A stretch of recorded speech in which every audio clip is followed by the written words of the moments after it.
Pessoal, tudo bem? Estamos começando mais um podcast do Grupo Marca e hoje nós vamos conversar com um controller. Você sabe o que é um controller? Se não sabe, não se preocupe, que eu também não sabia, mas você, junto comigo, já vai saber, porque o Christian Hadloff, que é formado em Ciências Contábeis, é o nosso convidado hoje, porque ele vai falar de um livro que será lançado brevemente, certo? E vai falar também sobre histórias, né? Envolvendo empresas e as suas finanças, decisões que as empresas tomam, se elas são sempre boas. Ele é consultor, o consultor é ouvido?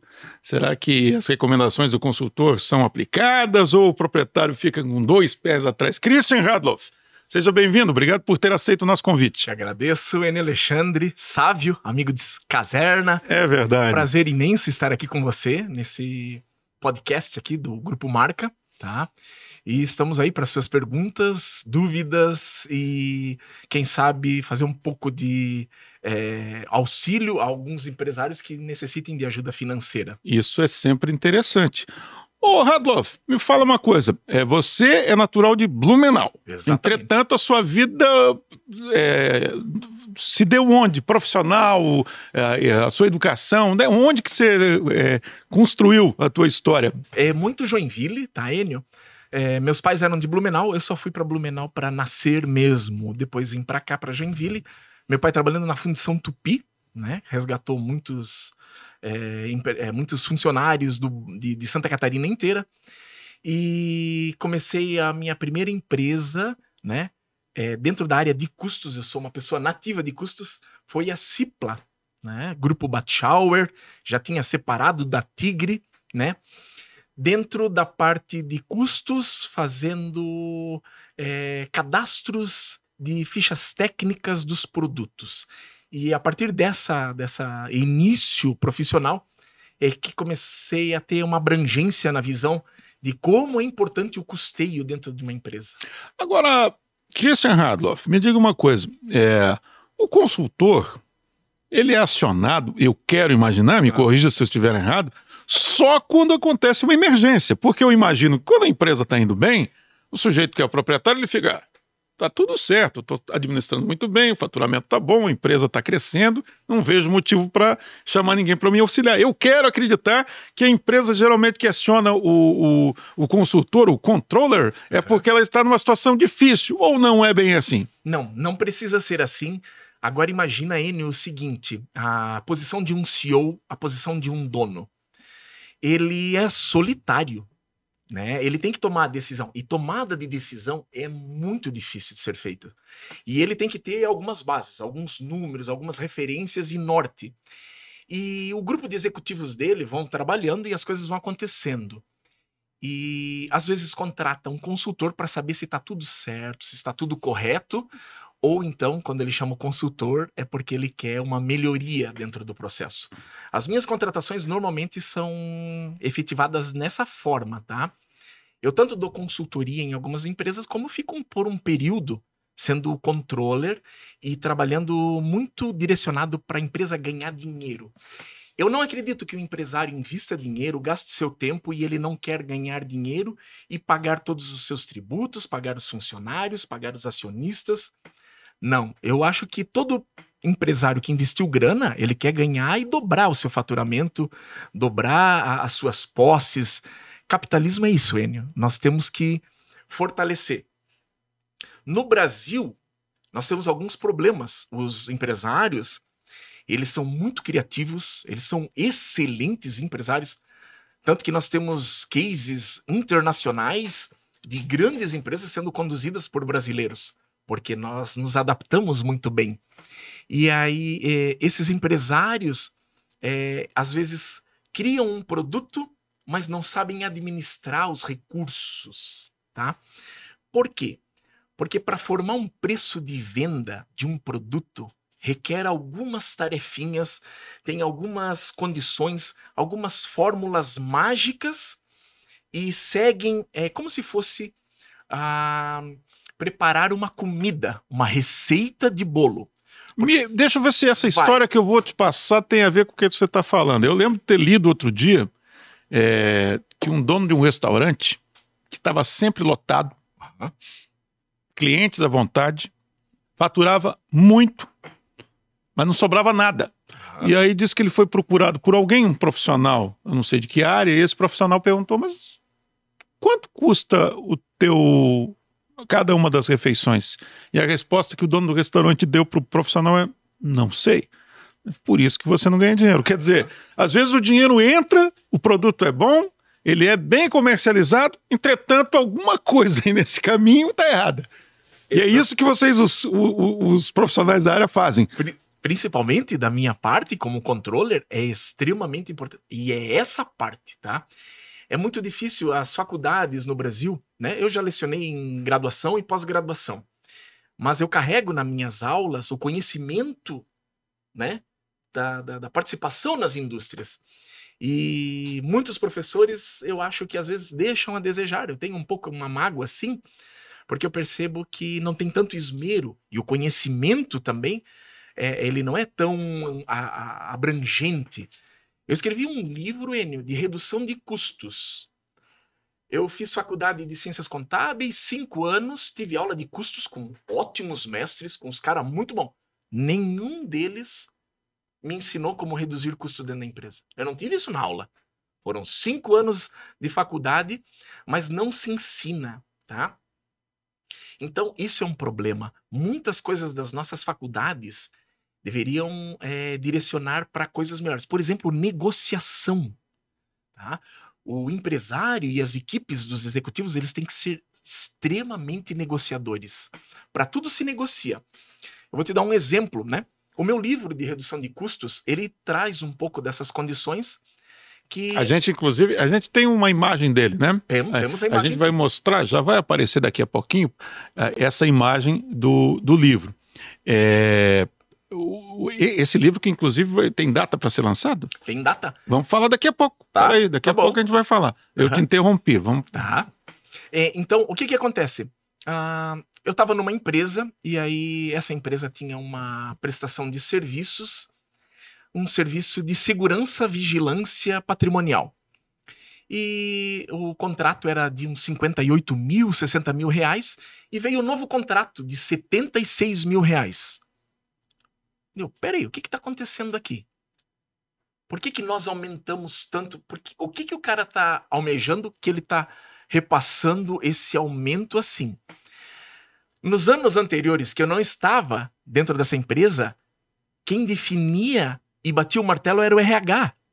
O RH não é preparado para negociação. Uhum. Muitas empresas utilizam a área de suprimentos para esse tipo de coisa, serviços. Mas alguns serviços de asseio e segurança patrimonial, até esses restaurantes, quem negocia é o RH. Até onde ele conhece, né? Como ele sabe que o aumento aplicado é correto? Uhum. Como ele sabe que o preço da alimentação ela é um preço coerente e que vale a pena? Dentro do livro... E você está falando de uma variação significativa, né? Totalmente significativa, não faz sentido nenhum. Não é uma mera reposição de inflação, nem nada disso. Nada disso. Isso tem muito dentro do Brasil. Muito por falta de alguns conhecimentos, controle, né? E imagina se tu pega esse produto, tu faz a formação do preço de venda do cara, do restaurante, e coloca lá e verifica que ele te cobra R$25 uma refeição. Aí tu faz a multiplicação pelos funcionários, por dias úteis, e aí tu indica para ele, meu amigo, vamos tirar o pãozinho? O 25 se torna 22? E imagina que eu quero 22. E se eu multiplico esses 3 que eu tirei, vezes 500 funcionários, vezes 22 dias úteis... Vai dar uma diferença muito significativa. Certeza, Enio. Né? E nas pequenas coisas é que a gente vai encontrando bons volumes. Agora, existem casos, certamente há empresas que produzem, que oferecem diferentes serviços ou diferentes produtos.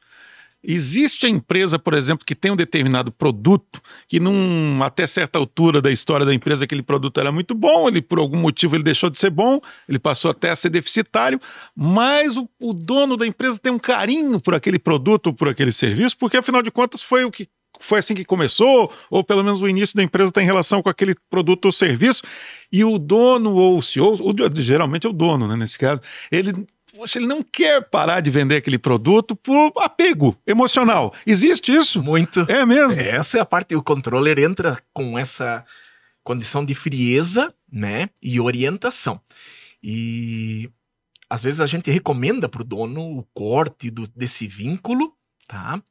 Porque ele é um vínculo muito oneroso para a empresa. É amizade, é segurança naquela pessoa que fala, né?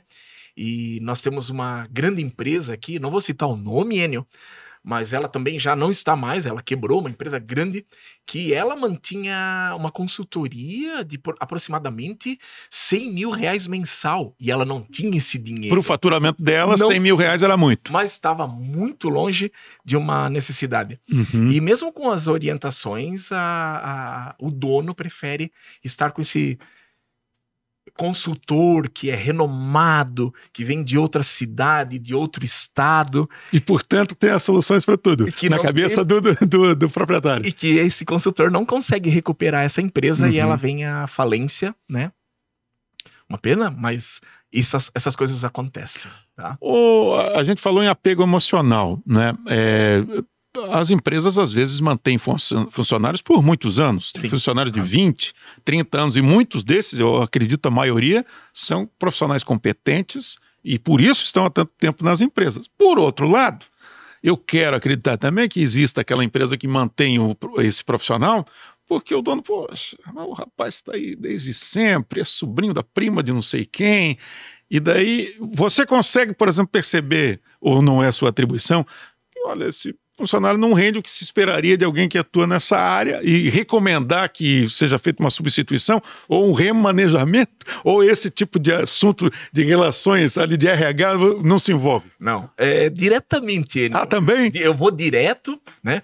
E essas coisas acontecem muito. Esse teu exemplo é um clássico dentro das empresas familiares, tá?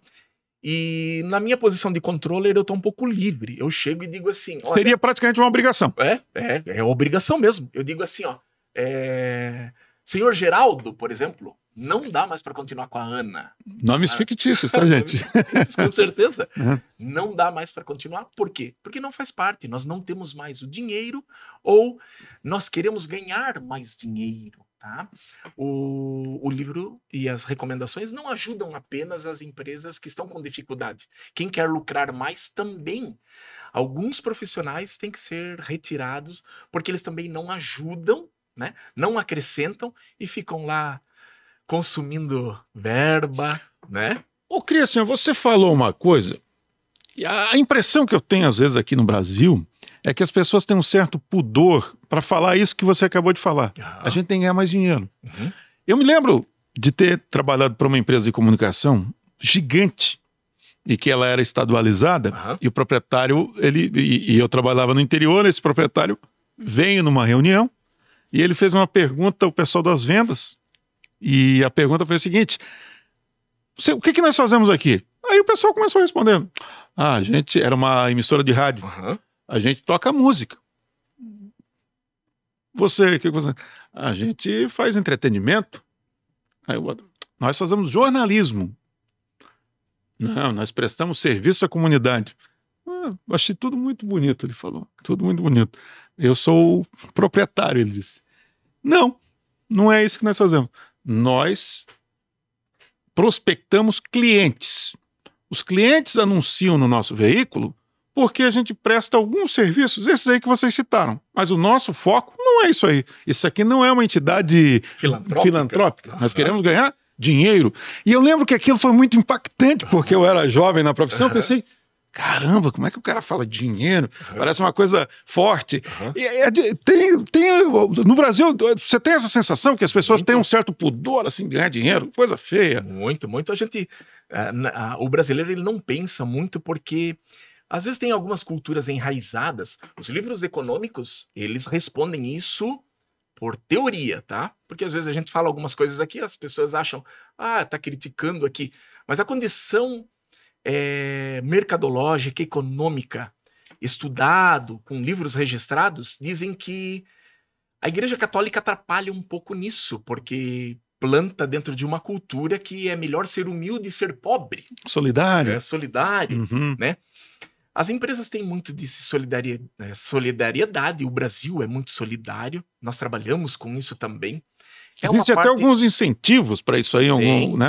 Aliás, verdade? Não. É uma parte importante, sabe, o Enio? Mas não, uma empresa ela foi feita para ganhar dinheiro e essa é a máxima de uma empresa. O capitalismo, ele quer ganhar mais dinheiro para todos enriquecerem. É essa a condição. Tá? Bom, vamos falar um pouquinho do teu livro. Como é que... primeiro, como é que surgiu a ideia de escrever um livro, se é que você teve uma ideia, né? Ou você foi reunindo ideias ao longo do tempo, anotações, e um belo dia você olhou, pô, isso aqui dá um livro. Como é que foi a formação do livro? É mais ou menos assim mesmo. Eu fui convidado pela Kolbach, não sei se tu lembra. Sim, de Alagoas do Sul. Né? Kolbach, né? Empresa de compressores, não sei mais o que eles faziam. Motores, compressores, isso, né? Compressores está correto? Compressores não. A Embraco, compressores. Deck hoje, né? Motores, para que fazia Kolbach? É o mesmo que a WEG? Mais ou menos? Isso, igualzinho. As duas andaram juntas certo. Um período, depois a WEG decolou, né? E a Kolbach foi ficando. E a Kolbach que ficou muito popular nos anos, não sei se 80 ou 90, justamente por conta de uma campanha publicitária nacional. Sim. Que chegava um senhor lá com sotaque forte. Kolbach. Mas me conta da Kolbach. A Kolbach ainda ela tem uma unidade chamada Nova Motores. Também em Jaraguá, não? Aqui em Joinville. Em Joinville. Estava no Parque Perini e hoje está com uma unidade própria deles. São remanescentes da Kolbach ou da Cassel, condutores eletrolíticos, né? Trabalha com o cobre. E a Kolbach foi inspiração para você? Foi uma inspiração. Para o livro? Eles me convidaram num desafio para reduzir 30% das matérias-primas deles. Certo. Quando a gente fala em redução, Enio, a matéria-prima ela é uma das mais difíceis. As pessoas acham que é impossível reduzir a matéria-prima porque os preços já estão todos no mercado, mas não é bem assim. Por quê? Eu tenho uma metodologia que eu vou nos compradores. O comprador é o meu braço direito sempre, tá? E eu levo para eles a necessidade que nós temos para reduzir. Digamos, o meu financeiro, ele me alertou. Christian, faltam 200 mil reais nas nossas finanças, nos nossos cofres. Deixa que eu vou trazer para vocês. Tu pega toda a listagem, Enio, das matérias-primas. Coloca o volume mensal, o preço que é cobrado e tu tem um valor. Nós vamos tirar percentual de todos os materiais até que chega no valor de 200 mil. Aquela primeira matéria-prima, vou pegar o exemplo da Kolbach, o cobre, metais. Caraíba, não, os caras não reduzem por nada. Não reduzem 1 centavo, eu sendo um parceiro desse, porque um centavo vezes as toneladas... Faz a diferença. Faz toda a diferença. Mas 1 centavo os caras não reduzem? Digamos que a resposta, Enio, foi não. Aí, se eles não reduzem nada e eu não tenho para onde correr, então pega prazo de pagamento. Eu pago em 30 dias, pede para eu pagar em 45,90. Isso vai ajudar? Vai ajudar. Né? Dentro do ciclo operacional financeiro, já ajuda. Mas enfim, digamos que a matéria-prima principal, o cara não consiga nem reduzir 1 centavo, eu vou forçando as outras. Sempre tem como ganhar alguma coisa. Por que eu me motivei a fazer o livro daquela época, meados de 2000 ali, tá, Enio? Quando a gente percebeu que 30 era impossível e todo mundo já sabia, 30 não dava, nós chegamos em 26%, Enio. 26%. E a Metais Caraíba foi parceira nossa, porque daí nós desenvolvemos uma forma que nós recolhíamos toda a fio de cobre, não roubado, tá? Todo o fio de cobre das regiões das autoelétricas, descascávamos e mandávamos para Metais Caraíba. Ela tem uma necessidade de reciclagem. E ela nos dava os vergalhões, nós dávamos a sucata e não mexíamos em dinheiro. Era só uma troca que acontecia. Quer dizer, foi uma ideia criativa, uma espécie de escambo que acabou sendo perfeito ali. Exatamente. E com essas pequenas negociações, vocês chegaram no valor desejado. Exatamente. Entendi. Isso. Agora, como que é o nome do livro? Ele é compêndio das reduções de custos e despesas. Esse livro vai estar acessível para todo mundo? Ele é recomendável para alguém específico? Por exemplo, um cara como eu que não tem a pretensão de ter uma empresa, né? Também pode ser útil? Para quem é útil esse livro? Principalmente para os empresários, para os executivos, todos os funcionários, tá? O que acontece? São mais de 1000 exemplos de redução de custos, mais de 1000. Nossa. Algumas coisas bem simplistas, assim, que o empresário vai dizer assim, vamos utilizar a água do ar-condicionado. Tá lá no livro, usar a água do ar-condicionado. Isso é muito simplista, mas você está fazendo? Os empresários não fazem isso. E vai ver o volume que dá de água que pode ser utilizado na descarga. Na descarga, tu diminui o consumo de água da rede, diminui o valor do pagamento da rede, sempre vai tirando uns 50 ali por mês. No pior cenário, você está contribuindo com o meio ambiente. No mais extremista, pior cenário. Exatamente. Não, eu vou te falar que eu sou um entusiasta da ideia de utilizar água de ar-condicionado, porque é só você caminhar para um lugar densamente habitado, ou que haja muita gente, né, comércios e tal, e a quantidade de água que você vê pelo chão, que é um desperdício absurdo. Exatamente. E a água mais cara que existe, na minha opinião, é a água do ar-condicionado, né, por conta do custo né? Então eu acho sensacional essa ideia por vários motivos, né? Um dos quais, né, para substituir, por exemplo, como você na descarga, que você deu exemplo, né, a água tratada, que é muito cara. Esse é um exemplo bem bobinho, assim, o livro não tem só exemplos bobos, tem exemplos financeiros também. Eu não entrei na parte de impostos, tá? Mas ele serve para os analistas de custos, para os controllers e para todas as pessoas que trabalham em indústria principalmente, tá? Trabalha no varejo, também serve. Mas ele é muito direcionado para a indústria porque é o meu forte indústria. Tá? Agora, a gente deu esse exemplo do desperdício, né? E como é que o controller ele faz uma avaliação, por exemplo, dos salários que são pagos, a remuneração, se são compatíveis com o mercado, ou isso não é uma atribuição de vocês, ou isso também pode ser discutido com os empresários? Sempre discutido. É muito interessante, Enio, essa redução dos salários, a redução de folha. Se é para nós fazermos uma redução, normalmente eu deixo por último essa redução. Ela é uma que gera maior velocidade de recuperação de dinheiro. Em 3 meses tu já começa a perceber que aquele funcionário que custava 8 mil, 10 mil, foi mandado embora, já volta para o fluxo de caixa, tornando-se em lucratividade. Porém, às vezes, mandar um funcionário embora é custoso. Tá? E o que acontece? Eu vou te contar um case que aconteceu numa empresa, essa empresa grande, gigante do Brasil, os funcionários aderiram a uma paralisação. Fizeram tipo um motim, fizeram uma grevezinha, queriam coisas melhores. A diretoria disse, manda embora esse, sem olhar. Intransigente. Viram nas filmagens, manda esse. Um dos funcionários, Enio, ele controlava o setup de máquina. Imagina um tubo, eu vou te mostrar aqui com essa caneta, um tubo de 400 milímetros, é um tubo, sim, mais ou menos 500 milímetros, 600 milímetros. E um tubo desse de 6 metros. Ele pesa em torno de 800 quilos, quase 1 tonelada. E tem um setup de máquina, uma preparação na extrusora, que esse tubo vem saindo e vão lá. Saiu primeiro, tem que acertar, tá tudo certinho? Não tá tudo certo. Perdeu-se 1 tonelada de material e 15 minutos a 20 minutos de processo. Um ajuste fino, então. Ajuste. E aí o cara vai lá e ajusta. E um dos profissionais dessa empresa era o cara que ajustava a máquina como ninguém, talvez no mundo inteiro. E era um dos amotinados ali. Tiraram esse cara, mandaram embora, sem pensar muito. Beleza, galera? Agora é com vocês. Regulem a máquina. Aquilo, Enio, vazava tubo. Era pilhas e pilhas de tubo. Decisão, cara. 15, 20 tubos. O cara, em 3, 4 horas, programava a máquina e saía tubo bom. Nós chegamos a ficar com 36 horas sem tirar um tubo. Nossa. E aqueles tubos tudo.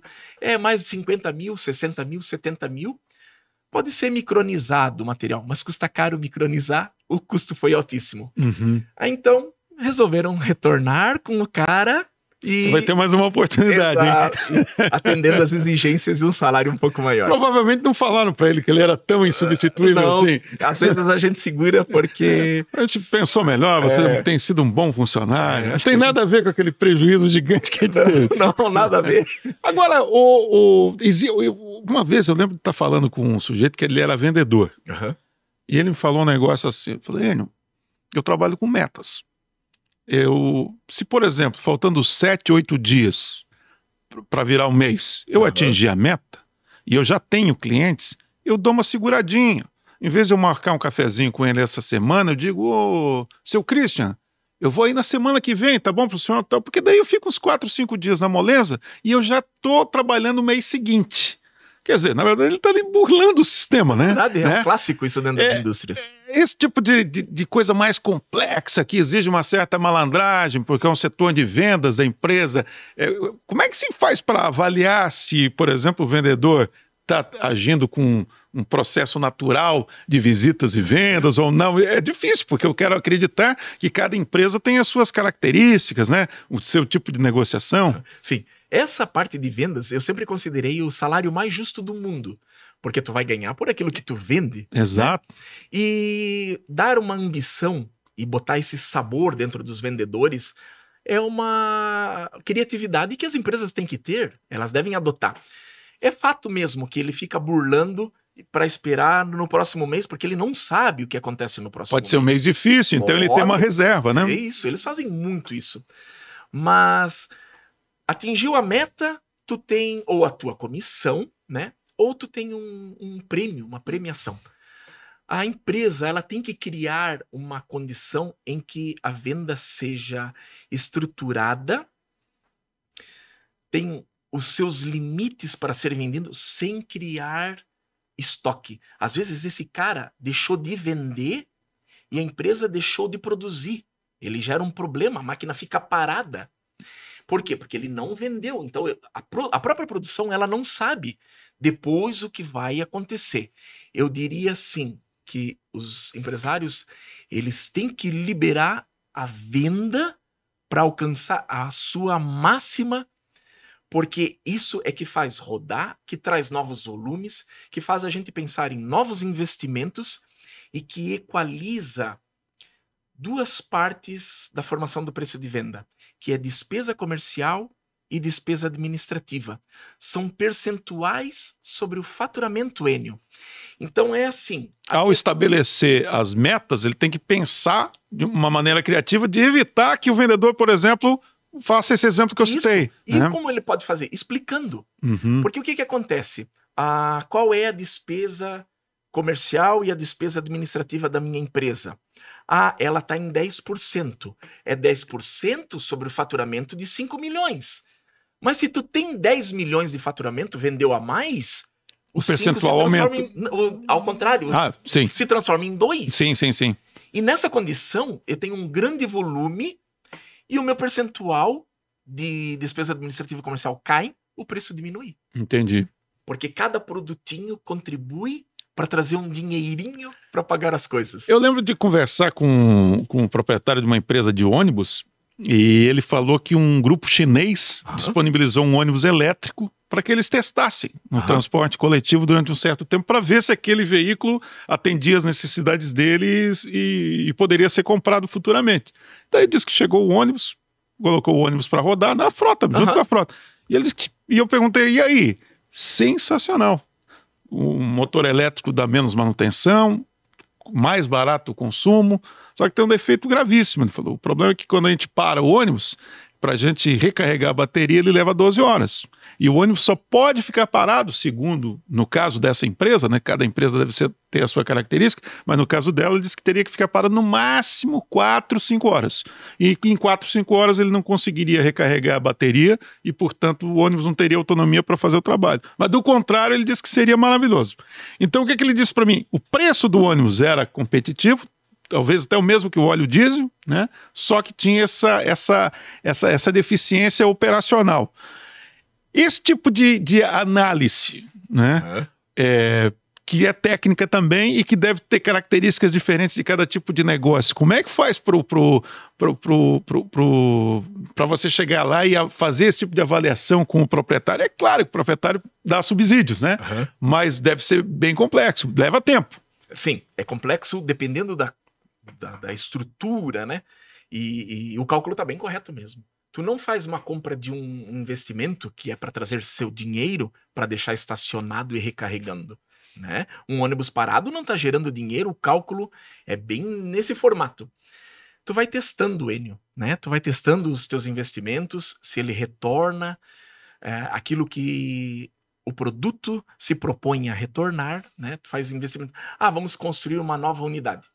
Existe uma empresa onde eu trabalhei, né? Prestei um serviço e o que acontece? Eles estavam em dúvida se aquele produto ainda deveria ter continuidade, né? Era uma empresa daqui de Joinville, a empresa, mas tinha uma unidade em Curitiba.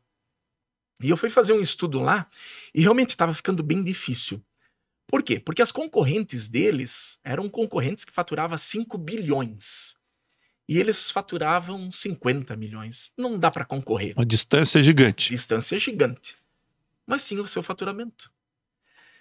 A pergunta, fiz todos os estudos, mas eu fui direto na pergunta. Porque todos os grupos se ajudavam intercompany. Da onde o diretor financeiro iria arrumar 25 milhões, não do faturamento 50, né, mas 25 milhões que auxiliam as outras empresas. Imagina que tu tem 50 milhões de faturamento e ele some agora do teu grupo. 25 milhões era auxílio para as outras. É um drama. É um drama. Então, beleza, vamos fechar essa unidade. 50 milhões que se perde. Como é que vamos fazer agora para retornar? As outras vão vender mais? Não, isso não tinha essa resposta. Então, continuou-se com a unidade, ela está lá ainda. Firme e forte.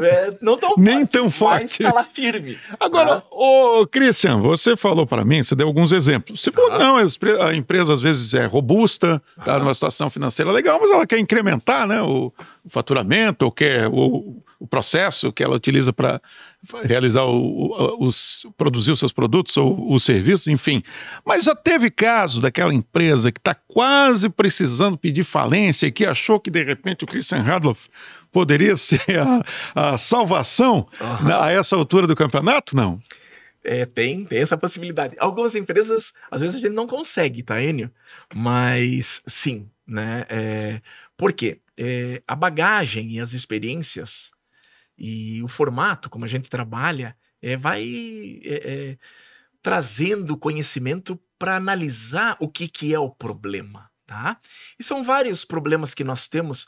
Se o problema é comercial e o produto não vende, esse é muito difícil. Ele é uma condição ruim, porque se ele não vende, não teve o gosto pelo público, então ela está à mercê de fechar. Uma empresa que eu dava consultoria fechou. Eu tenho algumas que fecharam. O Horizon é um exemplo, né? Produzia extrusoras, as melhores extrusoras do Brasil, uma empresa maravilhosa, não tinha comercial, não conseguia vender as extrusoras, não conseguia concorrer com o chinês. Não... Produto era bom, preço ótimo, competitivo, preço competitivo, mas não vendia. Né? Tem esse problema. E aí como resolver? É chamar o comercial, dizer que esse comercial não funciona, e aí o dono tem aquela confiança que tu tinha falado antes. Vamos persistir. Ele acha que prefere tirar o Christian do que tirar o seu vendedor. E aí não teve jeito. Não teve jeito. Você sabe que tem uma história da Nokia muito legal. Esse telefone aqui não é Nokia, é uma outra marca. Né? Mas a Nokia, ela... Não sei se vocês lembram, a Nokia no início dos anos 2000, era um dos telefones que mais vendia no mundo. Verdade. Falou em Nokia, todo mundo confiava. Todo mundo. E aí fizeram o tal do smartphone. O cara lá nos Estados Unidos, da Apple, né? Como é que é o nome do cara? Sempre esqueço o nome dele. Ô, Neto, me ajuda aí. O Steve Jobs apresentou o smartphone, né? E todas as empresas rapidamente, não, vamos fazer não vai ser igual o iPhone, mas a gente vai tentar, né? E chegou lá na Nokia, o cara... Nós produzimos o melhor telefone deixa esse negócio de smartphone, a gente nem sabe se vai dar certo. O CEO, ou sei lá quem foi, falou para esse cara que estava preocupado lá dentro. E ele insistiu. Eu acho que a gente deveria fazer o smartphone nosso. Quando resolveram fazer, era tarde demais, o mercado já tinha tomado conta e a Nokia acabou. Né? Então esse é um exemplo. É um exemplo. Faltou ouvir de uma gigante, né? Gigantesca. E assim nós temos exemplos vários, né? Que locava filmes, Blockbuster, que foi engolida pela Netflix. Exato. Faltou acompanhar. A Kodak, que não acreditou na foto digital, acabou, e tantas outras. Né? Então também tem que ficar acompanhando o que está acontecendo no mercado, né, Cris? Tem que estar perceber muito, ler bastante, tem que estar bem antenado com os indicadores econômicos. No Brasil nós temos um problema, Enio. Nós não conseguimos fazer investimento a longo prazo, isso é muito difícil. A não ser que tu tenha um grande crédito no BNDES. Daí desse formato tu consegue, mas para isso, né? Fora isso, Enio, pensa-se muito a curto prazo, é ruim, né? O dinheiro captado de terceiros, ele tem o seu valor. A maioria das empresas, elas não têm um capital. O verbo poupar dentro das empresas, ele é muito raro, tá? São raríssimas as empresas que conseguem guardar dinheiro. É um detalhe que eu coloco, né? A minha percepção. Por que nós não guardamos? Por que nós não reduzimos custos? Por que nós somos fracos em custos e despesas? Mas esse é um diagnóstico que você tem com convicção? Com convicção de verificação, de passar pelas empresas, tá? A primeira coisa, nós temos uma cultura que é açoriana. O açoriano é extrativista, consome o recurso até acabar, Enio. Tá? E outra, o que eu percebi, por exemplo, dentro das empresas, os funcionários estão lá. O Enio dizia pro pai dele, pai, eu vou ser locutor desde criancinha. Não, é a voz maravilhosa do Enio que levou ele a ser o grande comunicante da cidade de Joinville. Tu tens um dom para isso e tu conseguiu se orientar e vir para essa condição. São casos raros, tá, Enio?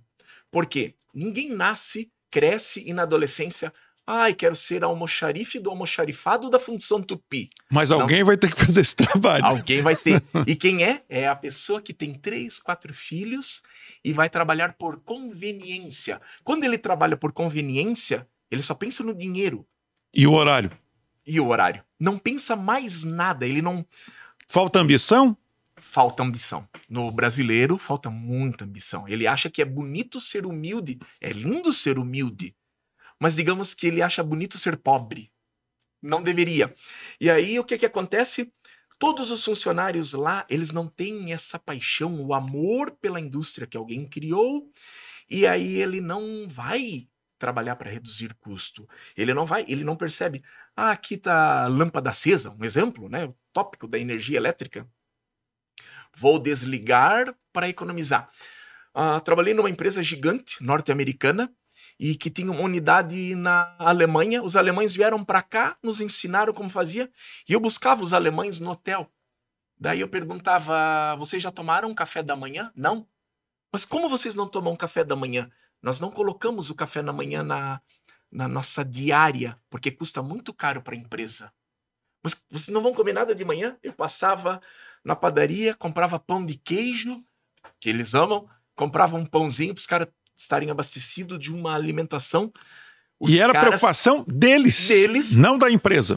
Deles, para ajudar a empresa, não pediam o café da manhã na diária do hotel, que era 25, 30 reais, quase nada, Enio. Extremamente econômicos, e é uma visão desde criança da economia. Fatores culturais ajudam muito. Essa questão da lâmpada acesa desnecessariamente, computadores ligados, isso faz uma diferença gigantesca. Gigante. Né? Tem um exemplo que em algumas palestras ou nas aulas, né, a galera adora, do compressor de ar.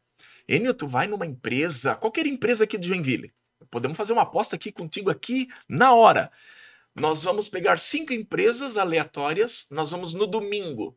Nós entramos dentro dessa empresa no domingo, tá lá aquele barulho. Alguém esqueceu. tá vazando ar comprimido. O compressor para gerar ar comprimido, ele tem uma rampa de início para começar a trabalhar e guardar que gasta R$200 só nessa rampa. Para começar a produzir. Então, no final de semana fica lá o senhor compressor de ar consumindo R$200, R$300. E se nós multiplicarmos por 4 finais de semana, ou se nós multiplicarmos por 1 ano, 2 anos... Isso na esperança que só tenha um, né? Com esse problema. Só tenha um e que não seja tão forte assim. Pois é. Mas tem uma outra coisa que me ocorreu aqui agora. Segunda e terceira gerações da empresa. Eu já ouvi falar muito de história. Poxa, a empresa era gigantesca. Aí os filhos assumiram, abriu uma filial, tal, e agora os netos, a empresa está se complicando. Isso é verdade? Isso é lenda? Que à medida que a empresa familiar, né, ela vai passando para os filhos e netos, ela muitas vezes, ou pelo menos na maior parte das vezes, ela tem problemas administrativos ou não é bem assim? É assim mesmo, é uma grande verdade, mas que está mudando. Sim. O que não pode é ter as duas gerações juntas.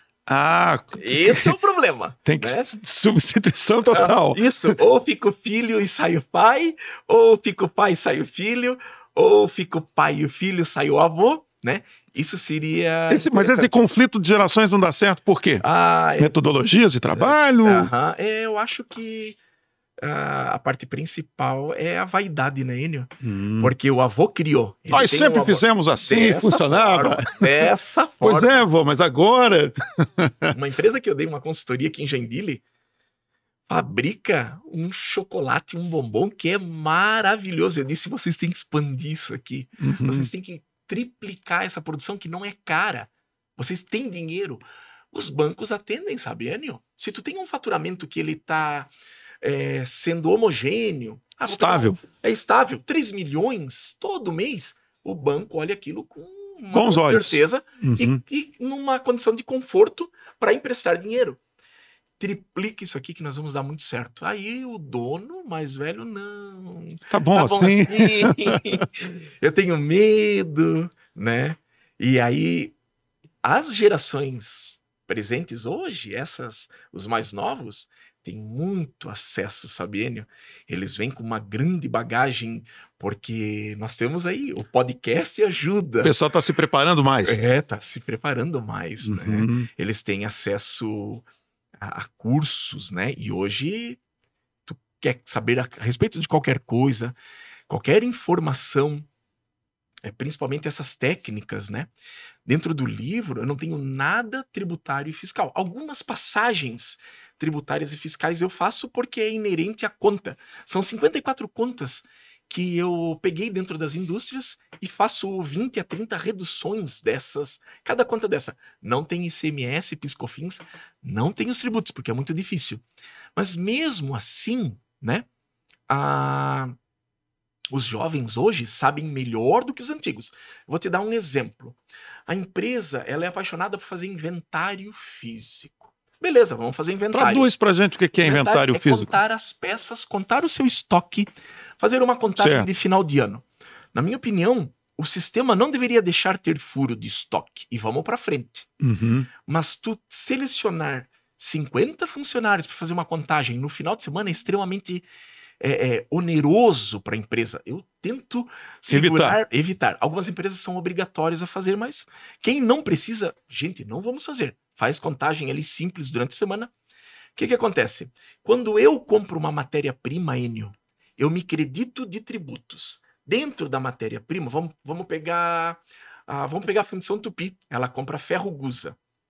O ferro gusa vem com PIS, COFINS, ICMS e IPI. Eu me credito.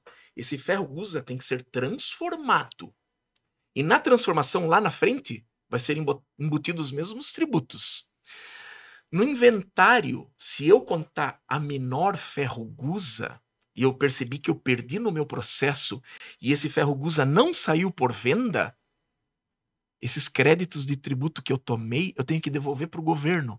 É mesmo? E eles não estão cobrando ainda. Algumas empresas já estão efetuando isso, porque é uma regra. É um tal de bloco K que veio para isso. Tá? É uma expressão nossa dentro da indústria que a gente sabe.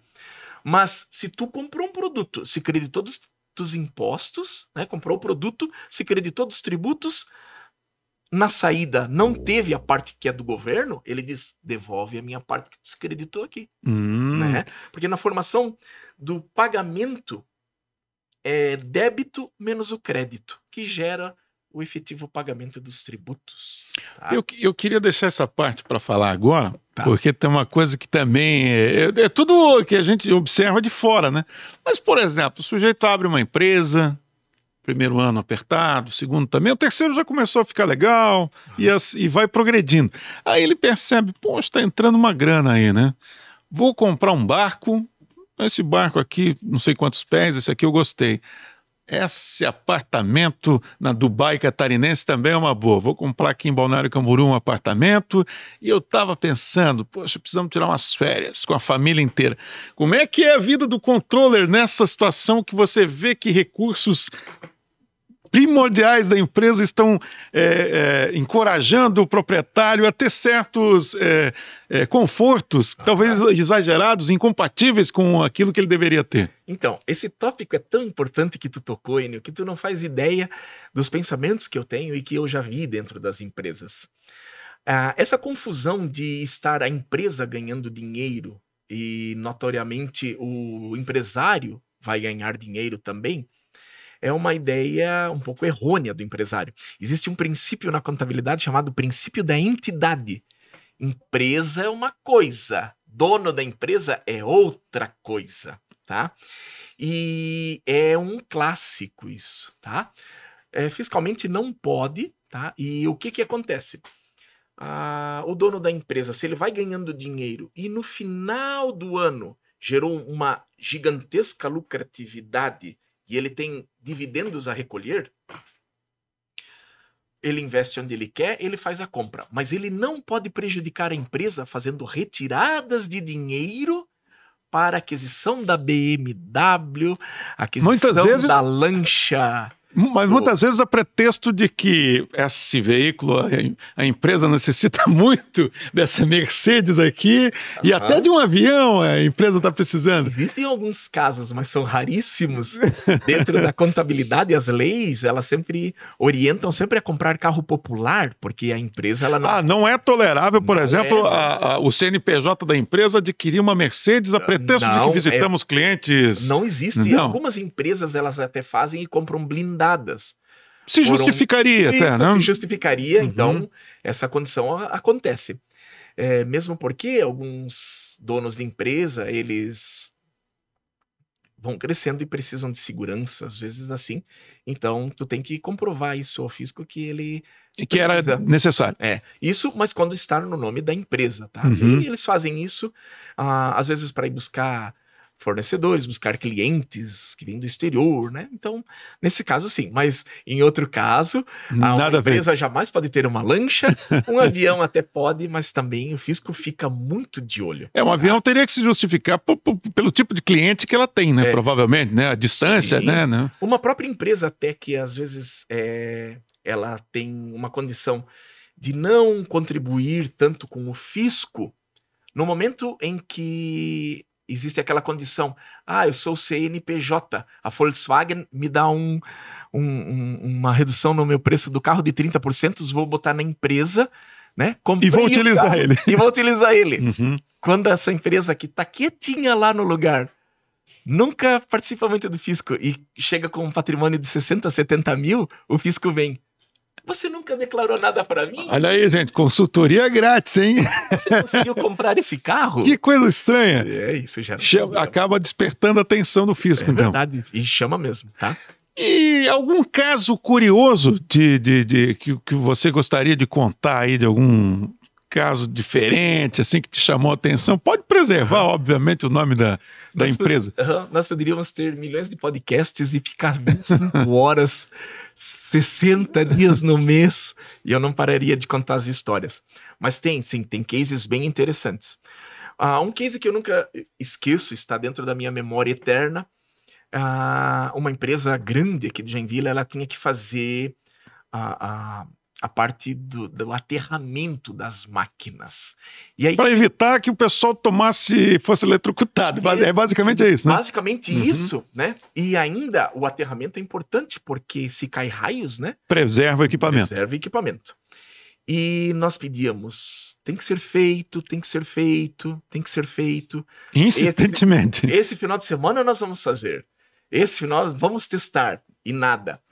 Quando chega fevereiro, janeiro, março, com as nossas trovoadas, acontece com certeza. O prejuízo foi de R$800 mil. Nossa. E isso era representativo para a empresa? Extremamente representativo. Parou as máquinas, automaticamente 15 dias de paralisação na produção. 15 dias atrasa todos os pedidos. Né? R$800 mil. Uma bola de neve. Uma bola de neve. Foi gerando problema por, quem sabe, uma teimosia, um simples aterramento. Né? E às vezes a gente acha, essa empresa média porte, grande porte, todos os portes passam por isso. Nunca me esqueço uma grande empresa que comprou uma empilhadeira maravilhosa. Ela se movimentava assim, ela girava no eixo, levantava, passava por tudo. Beleza, os caras contrataram, é a melhor empilhadeira do mundo. Foram, acho, 2, 3 milhões de reais aquela empilhadeira. E aí, quando trouxeram para cá, quando foram botar ela para caminhar no seu caminho maravilhoso, uma estrada cheia de buracos, uma empilhadeira adaptada para a Europa, ela não andou no nosso asfalto. E para melhorar esse asfalto, o investimento teria que ser de mais R$600 mil para que fosse feita toda a movimentação no pátio. Nossa. Então, quem fez essa projeção não olhou o todo. Tem que se olhar todos os detalhes. Mas todos mesmo, tá, Enio? Então, na hora que vai orçar, não basta orçar só o equipamento, né? Tem que ver onde ela vai caminhar, o chão, a adaptação. Dentro do livro tem uma parte de lubrificantes, né? Existem lubrificantes na Europa que atendem uma temperatura que não atende a nossa temperatura aqui. É um problema. Aí tu traz da máquina da Europa e nós não temos o acesso para a lubrificação dessa máquina maravilhosa que faz coisas. Beleza, qual óleo poderia ser, qual lubrificante? Esse meu da Europa, só que ele trabalha numa temperatura de menos 10 e vai até 20 graus. E nós temos aqui em Joinville 40 graus, tranquilo, Enio. Pois é, me falou em lubrificante, eu lembrei de uma coisa.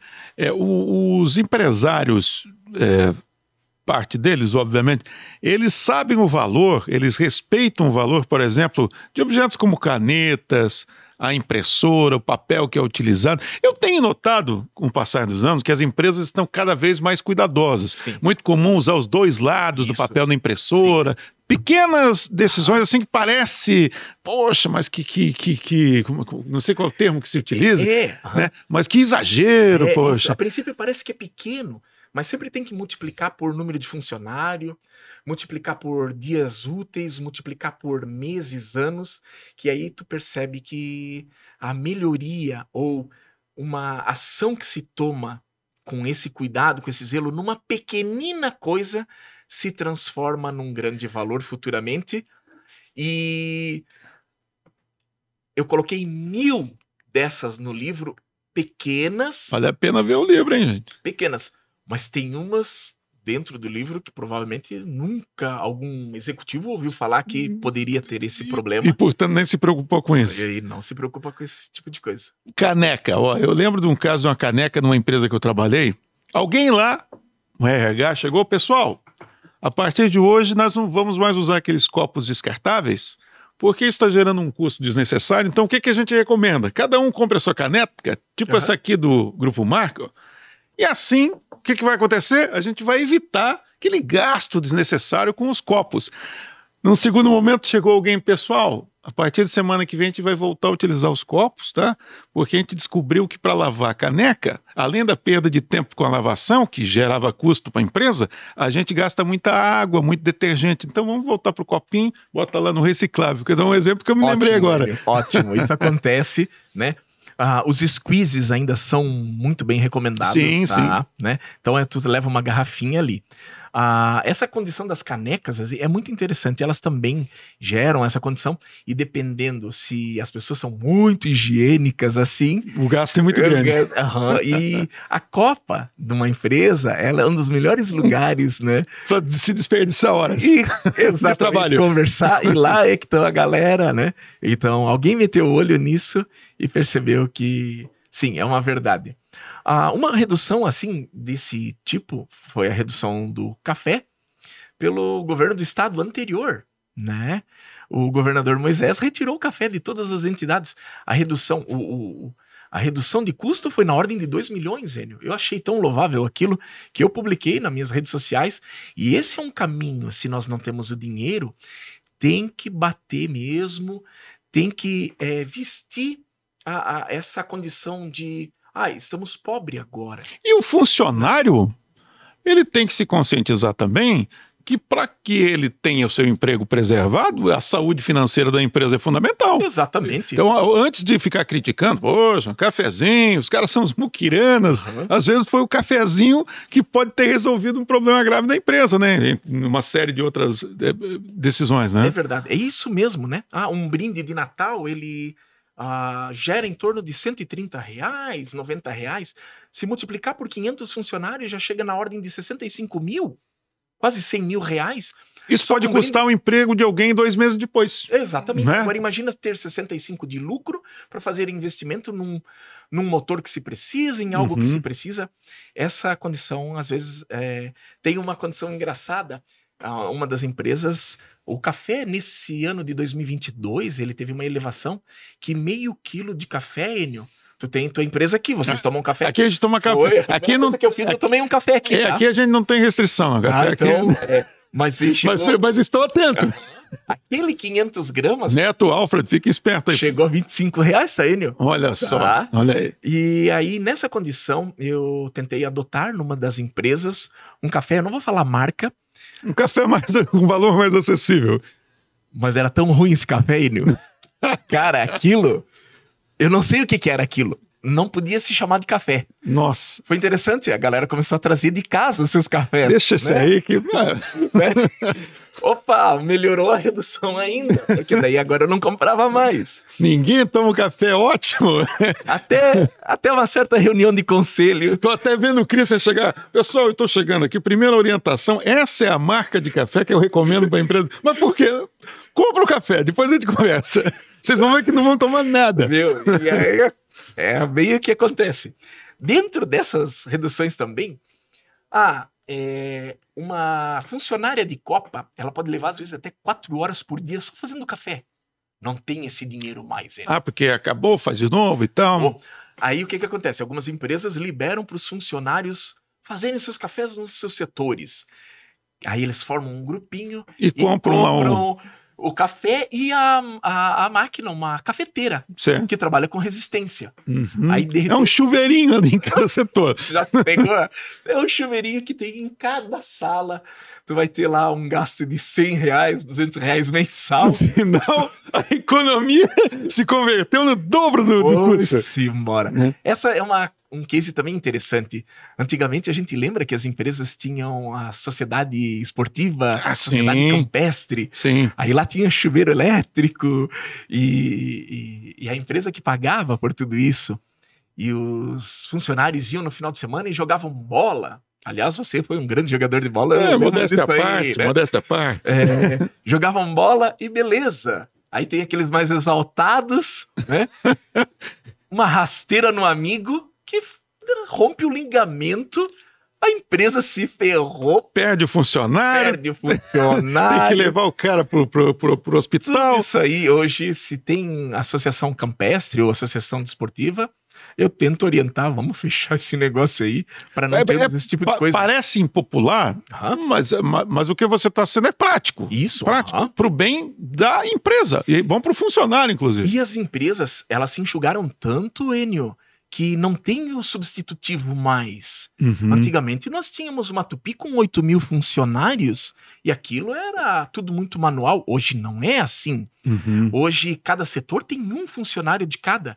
Para pegar férias tá terrível. A ausência dele dá um transtorno danado. Tem que o controller tem que perceber quais são as áreas sensitivas que pode perder um funcionário, que depois a recolocação ou o fator de estar em férias, quem é o backup para isso? As empresas têm que perceber essas coisas de sucessor e os backups. Daí deu aquele exemplo lá da demissão aleatória lá que você citou, que verdade. Deu um problemaço, não tinha ninguém capacitado ali, né? Verdade. Christian Radloff, nós estamos chegando ao final aqui do podcast, a gente podia ficar falando aqui 10 horas, mas agora eu quero que fale o seguinte, seu livro, título, quando que ele vai estar disponível e como é que faz para comprar, e o pessoal que estiver procurando um controller também, com rede social, como é que faz para encontrar o Christian? Então, junto com o livro, eu já estou trabalhando para algumas aulas nesse formato que nós tivemos o bate-papo aqui. Disponível na internet. Vai ser disponível em uma plataforma. Estou montando alguns cursos para ajudar os empresários com... Eu tenho uma mesa nesse tamanho aqui, onde eu coloco uma plotagem de uma empresa e a gente passa por cada área e vai formando dinheiro. Esse é o terceiro trabalho. Mas o livro é o Compêndio das Reduções de Custos de Despesa, checklist para administrar melhor os seus recursos financeiros. Estamos na pré-venda dele. No mês de março, nós iniciamos o lançamento, dia 6 de março. As livrarias, as plataformas, a Amazon, plataforma nos Estados Unidos, em Portugal, começam a vender esse livro. E na nossa plataforma também, né? A minha esposa me dá uma assessoria. É físico o e-book também? Como é que vai ser? Tem e-book e tem físico. Eu prefiro sempre o físico, porque o físico, a montagem do livro, eu tenho enumerado 1.043 reduções. E na frente, eu coloquei um quadradinho pro controller, pro analista de custos, e pintando, pro dono da empresa pintar a redução que ele quer que verifique. E daí ele já é uma ferramenta de trabalho. É uma ferramenta de trabalho, é uma ferramenta. E aí, se ele pintou já e usou, depois ele pode passar por cima, fazer um X no quadradinho. Enfim, o livro é para ser usado, folheado, como uma ferramenta mesmo. Tá? A partir de março. A partir de março. 6 de março. 6 de março, disponível. Na nossa plataforma ainda não vai estar, porque o livro vai chegar na nossa plataforma em meados de 20 de março, por aí, tá? E vocês podem encontrar o endereço dessa plataforma dentro da minha rede social, professor Christian Radloff, ou só Christian Radloff no Facebook, e Christian Radloff, para quem me conhece, depois a gente até pode colocar aqui. Já está, né? Já está. E aí, então, essa condição vai ter lá a forma para se comprar. O preço inicial, R$180, Enio. Barato, hein? Super barato. Pense o quanto esse livro vai ser útil para você, empresário. Eu aposto que se tu investe 180, com certeza em um mês existe uma redução ali para você, que você vai tirar R$1.000 e está pago 6, 7 vezes o livro. Deixa eu fazer um lembrete, né? Como essa gravação vai ficar disponível, é R$180 agora nesse primeiro momento. De repente, mais adiante, se você está vendo muito mais adiante, pode haver uma alteração de preço, mas no primeiro momento, 180. Isso aí. Christian Radloff. Inflação, né, amigo? Se tem inflação no mundo inteiro, não é a gente que vai escapar. Christian Radloff, obrigado por esse bate-papo, muito útil realmente, tenho certeza que o pessoal adorou. E vamos marcar aí outras oportunidades para contar histórias aí das suas visitas às empresas. Tem muitas. Christian Radloff, que hoje mora em Rio Negrinho. Aliás, verdade. Grande abraço, até uma próxima. Um grande abraço a todos, um grande abraço, Enio. Muito obrigado pela oportunidade. E até o próximo podcast aqui do Grupo Marca. Tchau, pessoal.